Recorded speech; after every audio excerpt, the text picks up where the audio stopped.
بسم الله الرحمن الرحيم. رب اشرح لي صدري ويسر لي امري واحلل عقدة من لساني يفقهوا قولي. صدق الله العظيم. احبائي واعزائي متابعي ومشاهدي فيديوهات قناه كورتنا نيوز، اهلا ومرحبا بحضراتكم في فيديو جديد من فيديوهات القناه. فيديو جديد هنتكلم فيه ان شاء الله عن خبايا واسرار وتطورات لاعبي الزمالك الثلاثه اللي تعاقد معهم نادي الزمالك في الميركاتو الشتوي. كالعاده نحضر فنجان الشاي ونصلي ونسلم على سيدنا رسول الله، ويلا نبدا الفيديو.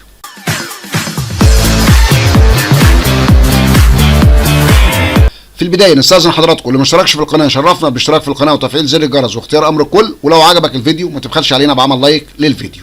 من 3 اسابيع انا عملت فيديو لحضراتكم بعنوان بيان ناري وقرارات ثوريه ضد مرتضى منصور، والفيديو اهو قدام حضراتكم اهو، انا دي صفحه القناه اهي، ده الفيديو اللي بقول لحضراتكم عليه، واتكلمنا فيه عن القرارات الثوريه اللي خدها اتحاد الكوره والبيان الناري اللي صدر من اتحاد الكوره ضد مرتضى منصور رئيس نادي الزمالك. بعدها عملت فيديو بعنوان خبايا واسرار منع قيد صفقات نادي الزمالك، واتكلمنا فيه عن عمليه منع قيد صفقات اللعيبه الثلاثه اللي تعاقد معاهم الزمالك في الميركاتو الشتوي. الفيديو الاولاني اللي هو بيان ناري ده انا اختتمته بحديث سيدنا رسول الله صلى الله عليه وسلم، وقلت افلح ان صدق. الفيديو الثاني بتاع خبايا واسرار عدم قيد صفقات نادي الزمالك برضه اختتمته بنفس حديث سيدنا رسول الله صلى الله عليه وسلم، افلح ان صدق. الفيديو ده ان شاء الله انا هتكلم فيه، يعتبر او في موضوع مرتبط بالفيديوين دولت، بس قبل ما اتكلم فيه اتمنى من حضراتكم ان كل واحد من حضراتكم يكتب لي كده تحت في التعليقات يقول لي رايه، هل فعلا اتحاد الكوره صدق صدق في وعده ونفذ وعده اللي هو عمل معيار واحد على الكل وتعامل مع كل الأندية بنفس المبدأ وبنفس الحزم وبقى في عدل مع الكل، ولا لو حضرتك شايف كده اكتب لي رأيك في التعليقات وقول لي ليه، ولو شايف عكس كده برضو اكتب لي رأي حضرتك في التعليقات وقول لي ليه هو ما التزمش. بس عايزين ان احنا حتى لو اختلفنا في الرأي نختلف او نتفق بشياكة وبأخلاقنا العالية اللي احنا كلنا اتربينا عليها. طيب القصه كلها نقدر نلخصها ان اتحاد الكوره خاطب الفيفا رد على اتحاد الكوره بالخطاب اللي قدام حضراتكم دوت، وقال فيه ايه؟ قال فيه ان ده شأن داخلي بشرط ان يكون اجراءات قيد اللاعبين تمت سليمه. عمل اجراءات قيد اللاعبين، الاجراءات قيد اللعيبه بتاعته سليمه، انت بقى اتحاد الكوره المصري تأيدهم ما تأيدهمش، ده وضع امر ده شأن داخلي يرجع ليك انت اتحاد الكوره المصري. اتحاد الكوره طب المفروض خد بقى القرار، قول الزمالك عمل اجراءات صحيحه وهنأيد، او قول لا الزمالك ما عملش الاجراءات الصحيحه فاحنا هنرفض. اتحاد الكوره عمل ايه؟ قال ان انا هحيل الامر الى لجنه التظلمات.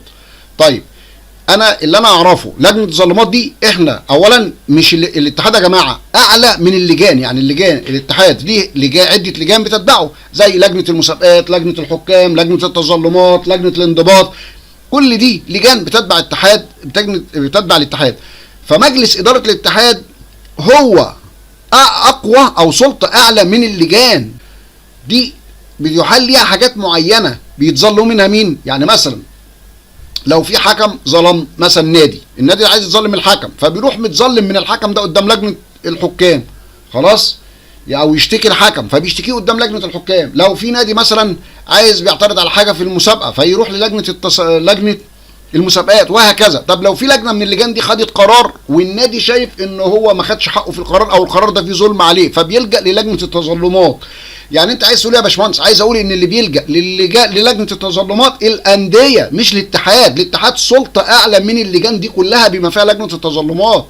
يعني الاتحاد هيروح يتظلم قدام لجنه هو اعلى منها؟ اللي بيتظلم يتظلم قدام حاجه اقوى منه او اعلى منه. فانا كون ان يعني المتضرر هنا هو نادي الزمالك، فاللي المفروض يلجأ، المفروض اللي يلجأ لجنه الظلمات نادي الزمالك، لا الاتحاد هو اللي راح لجأ. طب انت بتلجأ ليه؟ انت مش انت المتضرر. ثانيا انت لما تلجأ ما تلجأش اللجان، ما ينفعش ان انت تروح للجنه تظلمات ولا والنبي انا بتظلم. طب بتتظلم من مين؟ يعني اتحاد الكوره راح لجنه الظلمات بيتظلم من مين؟ بيتظلم من نفسه. فبصراحه القصه مش مفهومه. بس الواحد يقول لك ايه؟ هو مش راح لجأ للجنه، هو احال الموضوع للجنه. طيب عموما مش هنقف قدام القصه دي كتير، وتعالوا نكمل مع بعض. احنا علشان خاطر نعمل اي نادي علشان خاطر يقيد لعيبه جديد خلاص مضى العقد ودفع الفلوس وعمل كل حاجه وخلص اجراءاته، بياخد العقد ده ويروح يوثقه. طب بيوثقه فين؟ بيروح يوثقه في مديريه الشباب والرياضه التابع ليها النادي اللي تعاقد. خلاص؟ طيب بعد ما يوثق العقود بيروح، الكلام ده في مديريه الشباب والرياضه، بعد ما يوثق بيروح لاتحاد الكوره ويأيد اللعيبه. عشان يأيد بيسدد رسوم قيد، في حاجه اسمها رسوم قيد، فبيروح النادي بعد ما يكون بقى موثق خلاص اهو، يروح اتحاد الكوره يسدد رسوم القيد.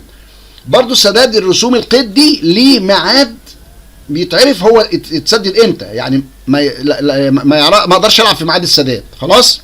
طيب لما يعمل الاجراءات ديت يروح يبقى كده الاجراءات سليمه، بيرفع بقى اللعيبه على السيستم. هنقف بقى معضله، هل الزمالك وثق العقود بتاع اللعيبه ديت في مديريه الشباب والرياضه بالجيزه في الموعد المحدد ودفع الرسوم في الموعد المحدد اللي هو قبل الساعه 12 من مساء يوم 31 يناير؟ يعني هل نادي الزمالك سدد رسوم القيد بتاع اللعيبه ديت خلال شهر يناير؟ طيب لما يعمل الاجراءات دي واتحاد الكوره وتبقى الاجراءات سليمه ومفيش اي مشكله خالص، اتحاد الكوره بيستخرج بقى كارنيهات للعيبه ديت، وبيبقى الكارنيه ده بيبقى فيه تاريخ القيد. تعالوا نطبق الكلام ده على نادي الزمالك. هل نادي الزمالك راح مديريه الشباب والرياضه بالجيزه واستخرج ووثق العقود وسدد الرسوم في خلال شهر يناير قبل غلق باب القيد؟ ده السؤال الاولاني. لو الاجراء ده صح هنسال السؤال الثاني، طيب هل نادي الزمالك سدد رسوم القيد لاتحاد الكوره في خلال شهر فتره الانتقالات اللي هي بتنتهي قبل نهايه شهر يناير 2023 الانتقالات الشتويه؟ لو الاجابه نعم هنخش للسؤال الثالث. طيب هل نادي الزمالك، هل اتحاد الكوره استخرج الكارنيهات لعيبه؟ هنا في عندنا احتمالين. لو الامور ماشيه سليمه زي ما هي ماشيه مع كل الانديه هيكون المفروض الاجابه واستخرج الكارنيهات اللعيبه في خلال يعني قبل نهايه يناير. طيب لو الاجابه لا، الاحتمال الثاني ممكن لو الاجراءات اللي فاتت دي كلها سليمه فهنا اتحاد الكوره فقط تاخر في استخراج الكارنيهات، فاللي احنا بنسميها ارجأ، يبقى النادي الزمالك يبقى اسف اتحاد الكوره، يبقى اتحاد الكوره ارجأ استخراج الكارنيهات بتاع اللعيبه دولت، فممكن يطلع الكارنيهات دي في اي وقت. لكن في الكارنيه بيبقى فيه بند زي ما احنا شايفين قدام حضراتكم كده مع بعض، بيبقى فيه بند مكتوب في الكارنيه بتاع اللاعب مكتوب ايه؟ تاريخ القيد. في فرق بين تاريخ القيد وتاريخ استخراج الكارنيه. انا استخرج الكارنيه انا ممكن الاجراءات سليمه فانا ارجعت ان انا اطلع الكارنيه على ما اخد راي الفيفا، وارد. لكن تاريخ القيد اللي هو بيبقى التاريخ اللي تم فيه قيد اللاعب وهو نفس التاريخ اللي سدد فيه رسوم القيد لاتحاد الكوره. فلما تبص كده في الكارنيه بتاع اللاعب هتلاقي ادي كارنيه قدام منك اهو، ادي اسم اللاعب وادي النادي اللي بيتبعه وادي تاريخ القيد قدامك اهو. شوف تاريخ القيد كام؟ الله، ده في شهر فبراير يا جماعه. طب ادي كارنيه تاني اهو نفس القصه، تاريخ القيد بتاعه اهو. الله، يبقى انت ايدتهم بعد نهايه فتره القيد الرسمي. هتقول لي لا ما هو الكارنيه يا باشا، ما هو الكارنيه يطلع في شهر فبراير ماشي، لكن يبقى القيد يكون تم في 31 يناير. طب القيد عباره عن ايه؟ او شرط القيد ان يكون سدد رسوم القيد، ان رسوم القيد تكون سددت في شهر يناير. يطلع يقول لك لا اصل لجنه التظلمات قالت ايه؟ قالت ان الزمالك راح يدفع فلوس لاتحاد الكوره فدفع فلوس عرض عليها شيكات واتحاد الكوره ما خدش الشيكات. اولا يا سيدي الفاضل انا هجاوب حضرتك على السؤال ده، لو حضرتك انت اللي بتسالني انا هجاوب حضرتك على السؤال ده. طيب هو لو انا اتحاد الكوره وانت حضرتك اي نادي وجيت نادي موجود عندي في المسابقه يعني وجيت تقيد لعيبه عندك وكتبت لي شيك، انت نادي الزمالك ده وصل بالليل الساعه 10 بالليل، خليك انت برضه نفس القصه، جيت لي يوم 31 يناير الساعه مثلا 3 الظهر خلاص، وجيت علشان تأيد اللعيبه بتاعتك واديت لي شيكات. طيب الشيكات دي مش مختومه من البنك انها قابله للصرف، ما هو لو الشيك قابل للصرف خلاص اوكي، لكن الشيك مش قابل للصرف. طب انا هاخد منك الشيك وبعدين اروح دايس على زرار الاكسبت واروح مسجل اللعيبه وقابلها واطلع لك كارنيهات وادي لك كارنيهات لعيبه كل حاجه تمام، وبعدين تاني يوم بقى عشان احنا الساعه 3 الظهر فالبنك قافل، فتاني يوم هبعت الصراف بتاعي يروح البنك يسحب الشيكات، لا الشيكات دي بدون رصيد. طب انا اعمل ايه بقى؟ انا قابلت اللعيبه بتاعتك ودوست على زرار اكسبت اللي سمع في الفيفا ان خلاص اللعيبه دي اتسجلت بتاعتك وطلعت لك الكارنيهات فاللعيبه بقت متأيده عندك وبقت رسمي عندك، طلع ان الشيك بدون رصيد. الغى انا القيد ده ازاي؟ اذا لما الاتحاد الكوره يرفض انه ياخد شيكات طالما الشيك مش مختوم من البنك بانه قابل للصرف، يبقى اتحاد الكوره من حقه انه يشترط ان الفلوس ولا كده بالشيكات قابله للصرف. خلاص، يعني انا ممكن اقول اتحاد الكوره يشترط من حقه يحط شرط ان الشيك يكون قابل للصرف مختوم من البنك انه قابل للصرف. خلاص. طب لو الشيك جالي غير قابل للصرف، لا يبقى نرفضه. ما تقوليش انا قدمت لك شيك وانت رفضت، لا، ما انت قدمت لي شيك مش مستوفي الشروط بتاعتي، او انك انت تيجي تدفع لي فلوس نقدا، خلاص اوكي. طيب عموما دي وجهة نظري اللي انا قلتها. طب هرجع واختتم برضو، هختتم او اذكر حضراتكم بالفيديوهين اللي انا كلمتكم فكرتكم بهم في الاول، وقلت انا اختتمتهم بحديث الرسول عليه الصلاه والسلام، وقلت ايه؟ افلح ان صدق. خلاص، بكده نكون وصلنا لنهايه هذا الفيديو، والى ان نلقاكم في فيديو جديد. استودعكم الله الذي لا تضيع ودائعه، والسلام عليكم ورحمه الله تعالى وبركاته. ولا تنسوا الاشتراك في القناه وتفعيل زر الجرس واختيار امر الكل، ولا تبخلوا علينا بعمل لايك اذا عجبكم الفيديو.